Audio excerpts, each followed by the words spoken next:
everyone, so I'm here today with my kind of top 5 brushes slash makeup tools that I think everybody needs to have in their lives, because it's all nice kind of having lovely makeup and everything, but if you haven't got the right tools it can be really revolutionary once you start using makeup tools to see how beautifully your makeup applies. So I'm going to start with the first thing, and if you've watched my videos for a while you'll know that this is something I love. Now I'm going to have to apologise because a lot of these brushes aren't clean. That's because I used them this morning, and if you want me to do a video about how I clean my brushes and everything, then definitely let me know. I do it on a kind of weekly basis, so it's not a problem for me to film that for you. But I love this little guy, and this is the Real Techniques Miracle Complexion Sponge. I do need to pick up a new one because it is kind of grotty, but this is just amazing. Now when I first got it, I tried it kind of how it's recommended to use, which is to dampen it like a beauty blender and use it to apply your foundation. I don't like it for that. I just don't feel like that's its forte. What I do love it for is after you've applied your foundation, to bounce this all in the skin, especially in areas where your foundation can look a little bit dodgy. So for me that's always around the nose and kind of your creases here, and pop it in there and really bounce it in and bounce it out, and that really helps to give you a really flawless finish and just get rid of any cakiness. If your foundation's looking cakey, you need this in your life. It just takes away any excess and it's beautiful. The other thing I love this for is for concealer.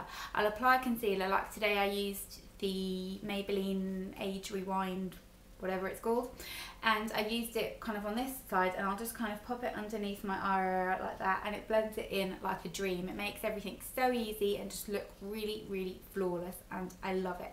I think it's around £6, but you need this in your life. It's amazing. Then the second thing, this is also by Real Techniques, not being sponsored by them, but this is something that I honestly could not live without, and it's the Real Techniques buffing brush.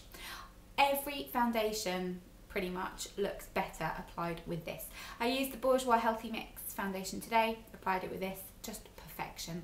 And what I like about this is because of the shape of the brush and the density of it, it's, a lot of people compare it to the Sigma F80, but I like this better because it's kind of a little bit less dense and it's easier to just get into your face. And sometimes I'll kind of hold it from here and just do really quick kind of blending, kind of almost really buffing into the skin. Sometimes you can kind of stipple it into the skin for more coverage, which I do around my chin area, and then you can really just work it into the skin. It's amazing. I don't know if you can buy this on its own. It used to only come as part of a kit. I don't know about now, but this is amazing. It's just a really life-changing brush if you wear foundation. Then the next thing that I have here is a makeup tool, and this, I've got two here because I wanted to talk to you about them. One's kind of a favourite and one's not, but hear me out on this. So eyelash curlers. I never was really an eyelash curler kind of girl, but once I started using them I found it made such a difference, and it made my eyes look so much more awake, and I just couldn't kind of function without it. Now I had been using this one, which is the MAC eyelash curler. I've had this for the longest time ever. My friend that works for MAC, well, she doesn't work there anymore, she did years ago I think, gave it to me as a gift. I've had it forever and I love this eyelash curler. Because I was so into eyelash curlers, I thought I'm going to, you know, treat myself and buy myself the creme de la creme of eyelash curlers and treat myself to the Shu Uemura ones, which look like this. I don't like these. And I know that that's a really awful thing to say because they're expensive, and they're supposedly, you know, like the Rolls Royce of eyelash curlers, but I just don't think they're as good as the MAC ones. They don't give me as much lift, they're not as nice to use. Eyelash curlers are an essential, but I personally prefer the MAC ones. I know these are kind of supposedly for every eye shape, they work better. I do it before I apply mascara. I don't like doing it after mascara because I feel like that can kind of weaken your lashes, but I just think that these are kind of not really, I don't know, I don't really get the hype. Maybe I'm using them wrong. Let me know how you feel about these, but eyelash curlers are a definite must. I just wanted to talk to you about the ones that I prefer. And then the fourth must-have is a contour brush. Now this one is my favourite, and this was from some random company. I think it might have been called Jade, but you can get contour brushes from lots of places. This just happens to be my favourite, and I'm going to talk you through why this is my favourite due to the shape of it.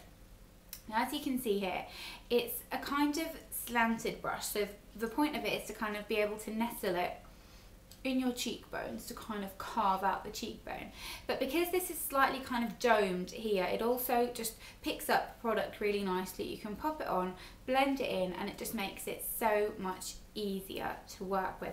I'll try and find something similar to this and link it down below, because I've had this for a really long time and it is definitely my favourite. But you can really kind of pop it into the hollow and just carve up the cheekbone, and it's amazing. And then last but not least, I've got two options here for you, just because one is a little bit harder to get hold of, so I thought I'd give you a little bit more of a easily available option as well. But this is basically just an eyeshadow blending brush.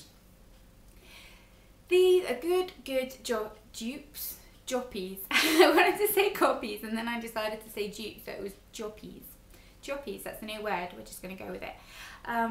These are copies of the MAC 217, which is a great brush. However, mine got lost when I was moving, and since then I have had a couple of these different ones and I like them just as much. I'm not going to repurchase the MAC one. In fact, I'm not a massive fan of MAC brushes in general, if I'm being honest.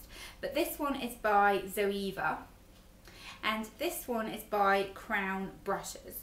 Now, I prefer the Zoeva one because it's a little bit softer, but this type of brush is just what you need to blend your eyeshadow in. So for example, today on my eyes, I'm wearing MAC's Naked Lunch and Sable in the crease.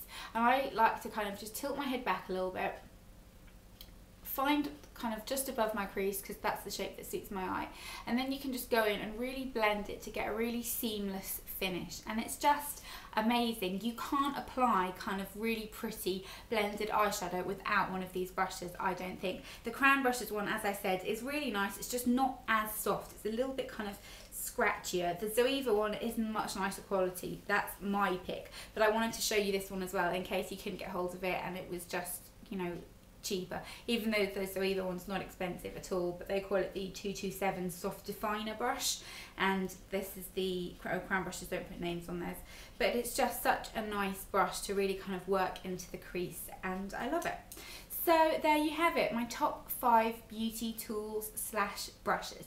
Let me know if you would like me to do another kind of video about how I wash my brushes, because I know that's always kind of quite popular and people like to see that. But I use the Dr. Bronner's Magic Soap. That's my favourite thing for washing brushes. So let me know, and also if you want to see kind of a couple more tutorials or something on makeup for hooded eyes, maybe I'll do a tutorial for the look I'm wearing now, because I think this is a really nice look for hooded eyes. But yeah, let me know your thoughts anyway, and I hope you'll have a fantastic day, and I'll see you next time. Bye!